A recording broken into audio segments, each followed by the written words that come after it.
AI వల్ల jobs పోతున్నాయా? Present ఎక్కడ చూసినా ఇదే కాన్సెప్ట్. ఏఐ వల్ల జాబ్స్ పోతున్నాయా? వస్తున్నాయి. ప్రెజెంట్ మార్కెట్‌లో ఎక్కడ చూసినా గానీ, ఎవరిని కదిలిచ్చినా గానీ ఏఐ, ఏఐ అంటారు. ఒకరేమో ఏఐ వల్ల జాబ్‌లు పోయాయి అంటారు. ఒకరేమో వస్తాయి అంటారు. ఒకరేమో క్రియేట్ అవుతాయి అంటారు. సో, ఇదొక పెద్ద కన్‌ఫ్యూజన్. కానీ ఇక్కడ విషయం ఏంటి అంటే, ఈ ఏఐ వల్ల జాబ్స్ ఉంటాయా? పోతాయా? పెరుగుతాయా? అనేది ఈ వీడియోలో మనం డిస్కస్ చేసుకునే ప్రయత్నం చేద్దాము. మన లైఫ్ స్టైల్‌లో ప్రెజెంట్ ఉన్న సిట్యుయేషన్‌లో డేటా యూసేజ్ అనేది పెరిగింది. డేటా యూసేజ్ అంటే బిజినెస్ పరంగా apps, banking, health care, e commerce ప్రతి చోట డేటా యూసేజ్ అనేది పెరిగింది. ఇప్పుడు ఈ డేటాని క్లీన్ చేసి అవసరమైనట్టు కంపెనీ తగ్గట్టు మార్చుకోవాల్సిన అవసరం ఉంది. అండ్ ఇప్పుడు వచ్చిన ఏఐ టూల్స్ వల్ల లో లెవెల్ కోడింగ్ అంత ఎక్కువగా రాని వాళ్ళు కూడా ఈరోజు కోడింగ్ జాబ్స్ చేయగలుగుతున్నారు. Example ChatGPT, Copilot, Gemini AI, ఇప్పుడు రీసెంట్గా చూస్తే యాంథ్రోపిక్ ఏఐ కానీ ఇలా చెప్పుకుంటూ పోతే చాలా కంపెనీస్ దీనికి సంబంధించి కోడింగ్ అండ్ డాక్యుమెంటేషన్ అనేది చాలా ఈజీగా చేయగలుగుతున్నారు. కొంచెం మనకి బేసిక్ నాలెడ్జ్ కొంచెం మనం ఫోకస్ చేయగలిగితే. అండ్ ఇక్కడ దీనివల్ల ఏంటి అంటే ఏఐ వల్ల మనకి వర్క్ ఫాస్ట్గా అవుతుంది, యాక్యురేట్గా అవుతుంది. మనకు ప్రతి వ్యక్తికి ఒక అసిస్టెంట్ లాగా పనిచేస్తుంది. అండ్ అందువల్ల చాలా ఎఫిషియెంట్గా కూడా మనం వర్క్ చేయగలుగుతాం ఆన్ టైంలో. అయితే ఇక్కడ మనం అర్థం చేసుకోవాల్సిన విషయం ఏంటి అంటే ఏఐ వల్ల డెవలపర్ ఏదైతే ఉన్నాయో అవసరం తగ్గడం కాదు, పెరిగింది. ఇప్పుడు యాంథ్రోపిక్ ఏఐ అంటున్నారు, డెవలపర్ అవసరం లేదంటున్నారు. మళ్ళీ ఒక పక్క ఏం చేస్తున్నారు, రిక్రూట్మెంట్ చేసుకుంటాను అంటున్నారు. దానికి ఒక కొత్త వేరే దానికి రిక్రూట్మెంట్ చేసుకున్నాను అంటున్నారు. కానీ వాస్తవానికి డెవలపర్స్ అవసరం ఏ వల్ల ఇంకా పెరిగింది.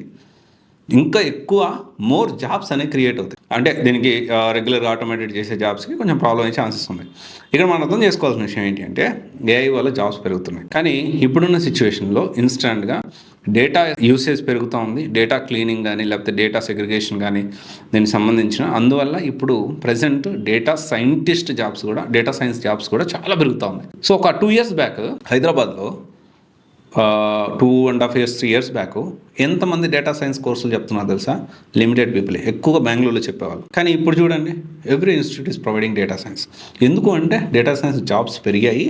సో న్యూ మార్కెట్ అనేది ఓపెన్ అయింది. అక్కడ ఎక్కువగా జాబ్ ఓపెనింగ్స్ పెరుగుతూ ఉన్నాయి. దీంతో పాటు artificial intelligence, machine learning, deep learning, natural language processing, NLP, AI engineer, దీని మీద కూడా చాలా జాబ్ పోస్టింగ్స్ అనేవి పెరుగుతున్నాయి. అందువల్ల ఏఐ వల్ల జాబ్స్ పెరుగుతాయి, డెవలపర్స్ అవసరం ఇంకా పెరుగుతుంది. సో న్యూ జాబ్స్ క్రియేట్ అవుతున్నాయి. కాకపోతే ఇప్పుడు నేర్చుకునేటప్పుడు డేటా సైన్స్ విత్ ఏఐ మనం నేర్చుకోవాల్సిన అవసరం ఉంది. అయితే ఇక్కడ ప్రెజెంట్ దీనికి సంబంధించి డేటా సైన్స్ కోర్సు ఎక్కడ తీసుకోవచ్చు అంటే Swiss technologies which is located at Madhapur. So data science course వీళ్ళు ప్రొవైడ్ చేస్తూ ఉన్నారు. దీనికి సంబంధించి ఐఐటి ఫ్యాకల్టీని తీసుకొచ్చారు. సో ఐఐటియన్స్ని తీసుకొచ్చారు. సో మనందరికి తెలుసు టాప్ క్లాస్ ఐఐటి అంటేనే వరల్డ్ క్లాస్ క్యాండిడేట్స్ ఉంటారు. సో అలాంటి ప్రీమియర్ కాలేజ్ నుంచి సో ఫ్యాకల్టీని తీసుకొచ్చారు. మీకు రియల్ టైం ప్రాజెక్ట్స్ ప్రొవైడ్ చేస్తారు. దాంతోపాటు 1-to-1 పర్సనల్ అవసరం అయితే మీకు గైడ్ చేస్తారు. సో జాబ్ వచ్చే వరకు మీకు సపోర్ట్ చేస్తారు. Data science with AI course అనేది Swiss technologies which is located in Madhapur. These people also providing other courses like cyber security, sales ఇలాంటి కోర్సెస్ కూడా ప్రొవైడ్ చేస్తూ ఉన్నారు. So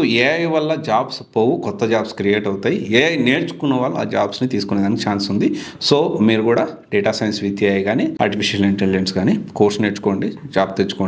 So thank you. This is Ras signing off.